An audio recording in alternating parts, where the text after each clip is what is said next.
In this video, we will learn about acids and bases and expand our definitions of acids and bases. So far this semester, when we've been talking about acids and bases, we've been defining acids as compounds that have H plus or H ions listed first in the chemical formula. And this follows the Arrhenius definition of acid. So H listed first in the chemical formula. That H plus ion dissociates in water to produce H plus ions. And so that's our strict definition of what an acid is. These are all molecular compounds that produce H plus ions in water.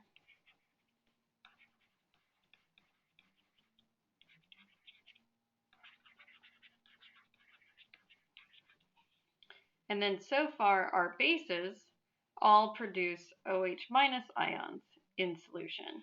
And so Na sodium hydroxide would produce Na plus ions, sodium ions, and hydroxide anions when placed in water.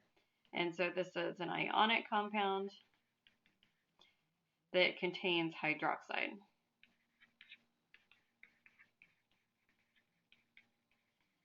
And so those are our two current definitions of acids and bases.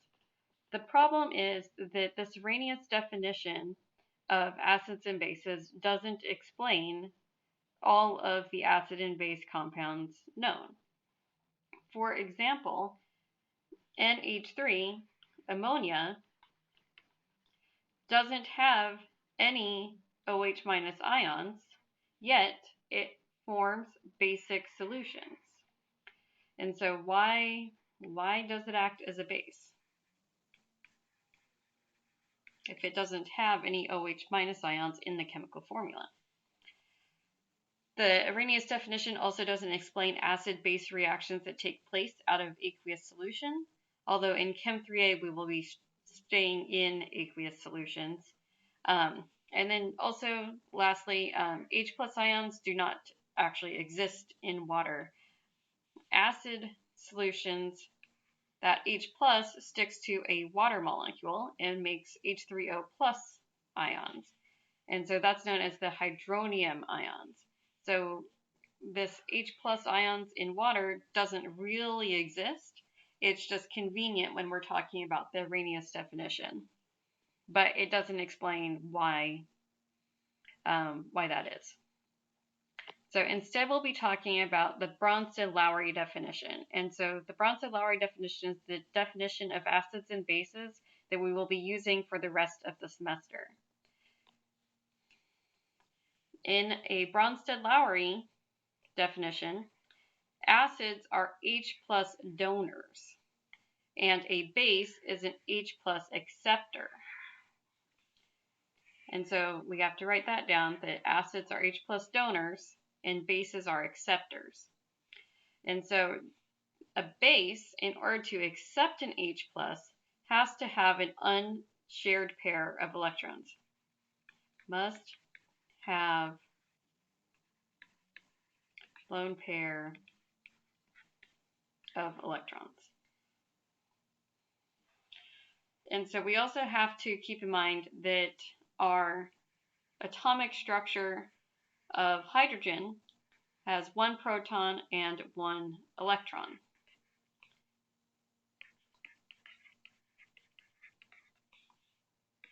And so a neutral hydrogen atom has one proton, one electron. If we ionize it and make H plus ions, then we have 0 electrons and 1 proton.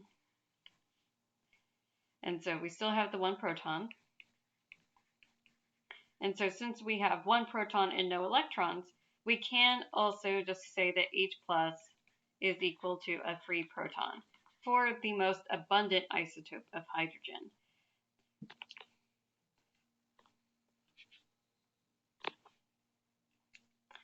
All right. So there are some substances that can act as either an acid or a base, and those are known as amphoteric substances. Water is an amphoteric substance. Water can act as a proton acceptor or a proton donor. Here is an example of water acting as a base. And so we have to remember that water, if water's acting as a base, it's going to accept a proton. So here, if we draw out our Lewis dot structure of water, water will have two lone pairs on the oxygen. And so that lone pair there can grab on to the H plus ion, kick electrons out onto the chlorine. And so then we form H3O plus, which has this Lewis dot structure.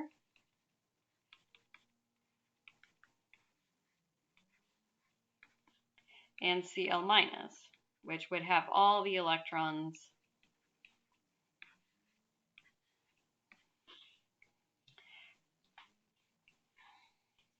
and water can also act as an acid, and so acids donate H plus. And so water, if we draw out the Lewis dot structure of water again, then the lone pair on this nitrogen can act as the base. And so this is the base. And that lone pair there is going to grab on to one of these hydrogens and kick off the electrons to the oxygen. And that will give us a nitrogen that now has 4 bonds to hydrogen, giving it more bonds than it wants. And so now it's positive. And now we have OH minus ions, which have this Lewis dot structure. And so we can see that when we put ammonia in water, now we do have OH minus ions. But those OH minus ions come from water acting as an acid and accepting the proton or donating a proton to the ammonia. And so that was from water. That's how we formed the basic solution, by putting ammonia in solution. So this Bronsted-Lowry definition of acids and bases encompasses all of the acids and bases from the Arrhenius definition, but also expands them a bit further so that we can classify all compounds as either acids, bases, or neither. And so, like all of these compounds here, if it's an acid under the Arrhenius definition, it's also going to be an acid under the Bronsted-Lowry definition. If it's a base under the Arrhenius definition, it's also going to be a base under the Bronsted-Lowry definition. But Bronsted-Lowry also expands the definition to show how additional substances can also be acids or bases. There are other acids as well. And so here's some examples of acids that you encounter in your everyday life. Typically, acids have a sour taste, and acids can be corrosive against metals and cause unwanted chemical reactions. So if we look at this chart, this is acetic acid. Acetic acid is found in vinegar. And this part of the molecule is known as a carboxylic acid. And it's that H right there that pops off in solution.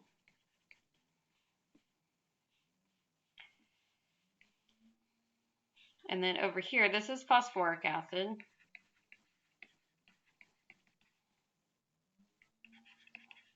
Phosphoric acid, we have learned before, has a chemical formula of PO4 with 3 hydrogen ions. Phosphate was one of our polyatomic ions. And so we have 3 hydrogen ions here that will pop off in solution. This is citric acid, found in lemons and citrus fruit. Citrus acid has 3 carboxylic acid groups on it. This is what's known in organic chemistry as a line structure. There's really a hydrogen at each of the, or there's really a carbon at each of these intersections.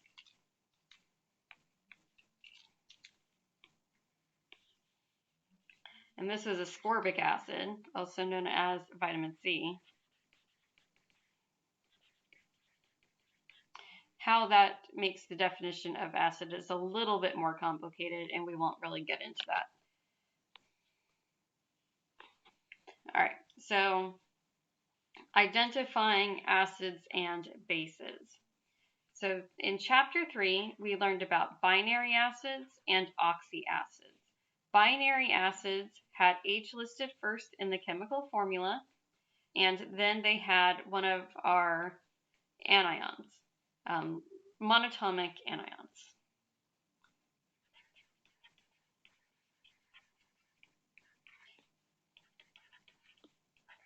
But most importantly, they contain no oxygen. Oxyacids contain a polyatomic ion that contains oxygen. So that's sulfuric acid, nitric acid, perchloric acid. And now we're going to learn one new definition of acids. We saw some of these on the previous page. And so these are known as molecular acids, but they're better called organic acids. Organic acids contain our carboxylic acid functional group. And so a carboxylic acid functional group has one carbon that's double bonded to an oxygen with another single bonded OH group off of it. It can be written in one line as COOH. So sometimes you'll see it written like that. That's more if you're trying to type an email or something and it's hard to write the O up in front because you don't have that ability on a keyboard. But you just have to be aware that this one is really the double bonded oxygen on the top so that everything has its full octet. But anyway, how this is acidic is that the oxygen here is very electronegative. And so it's pulling all these electrons away from the hydrogen until the hydrogen pops off. And then it can dissociate to form H+ ions. These are weak acids. All carboxylic acids are weak acids. For Chem 3A, we're going to try to keep writing the hydrogen that's acidic first in the chemical formula. And so this is acetic acid formed from the acetate ion, like we've seen before. Bases typically have a bitter taste or caustic, and they feel slippery or soapy. And that's because soapy solutions are made from bases. So we associate that soapy feeling with bases. So we've encountered some strong bases like oven cleaner. This is calcium carbonate, which is found in Tums, eggshells, and lots of things. That's limestone, marble. It's found in all sorts of things. That was a compound of the day earlier in the semester. But we can also find some organic acids. Like this one has a nitrogen in it. It has a lone pair. Remember 2, 4, 6, 8. We have to satisfy the octet rule, so that nitrogen really has a lone pair there. This nitrogen also has a lone pair on it. This compound is found in tonic water. This is sodium hydroxide again, can be found in Drano or some variations of Drano. And this is the hydrogen carbonate ion found in baking soda.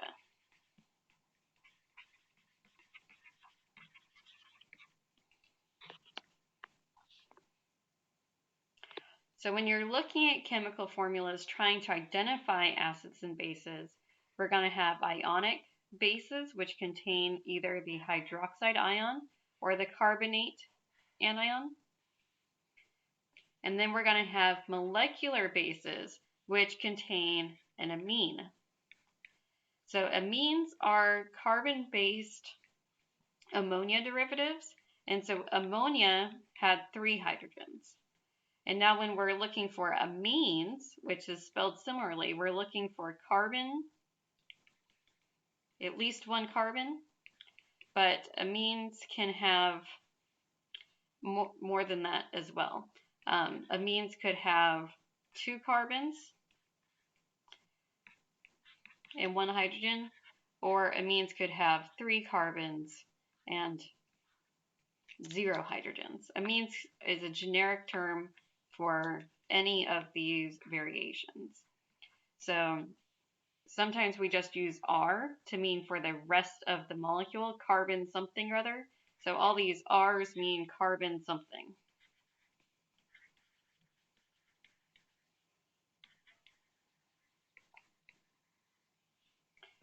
But you're really just looking for this lone pair on a nitrogen.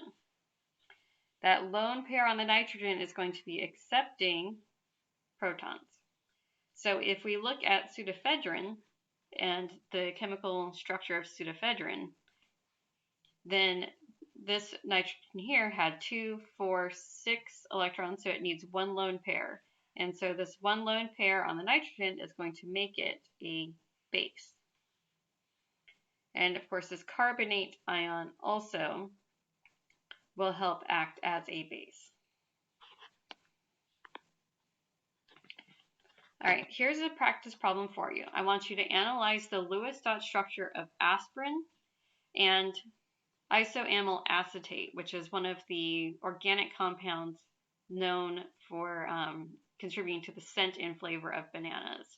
I want you to identify if these molecules will behave as an acid or base in solution or neither. If they behave as an acid or base, circle the part of the molecule that makes it behave as an acid or base. Go ahead and pause the video and try to look at these structures.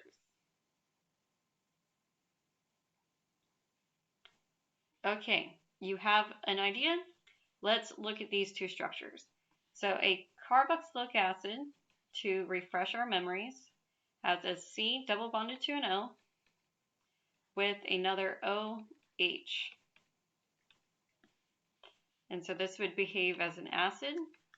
And then a base will have a nitrogen, lone pair on the nitrogen. So in this molecule, I see a C double bonded to an O that's attached to an OH. And so this part of the molecule will behave as an acid. If we look down here, this part of the molecule has a C double bonded to an O, but that's not a hydrogen there. And so this part of the molecule will not behave as an acid or a base or neither. But since we do have an acid in the molecule, it will behave as an acid. For isoamyl acetate, I see a C double bonded to an O, but then that O is attached to a C. So that is not going to work as an acid. And so that's neither an acid nor a base.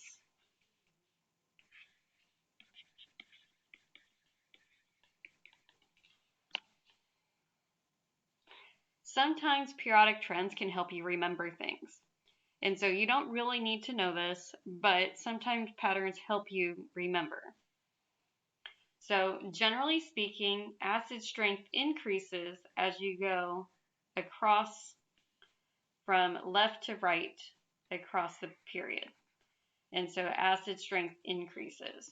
And so if we look at CH4, CH4 is neither an acid or a base. That's known as methane. That's neither an acid nor a base. Ammonia acts as a weak base.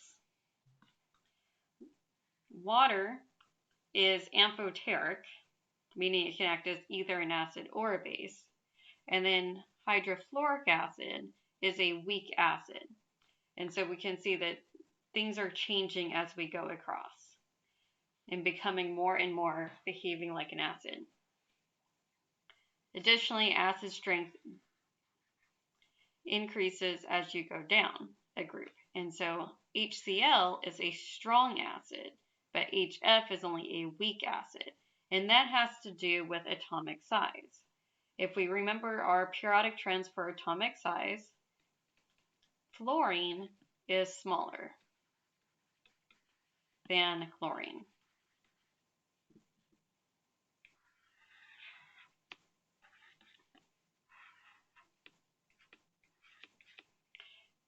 And so this, between the nuclei of these atoms, is a bigger distance than here.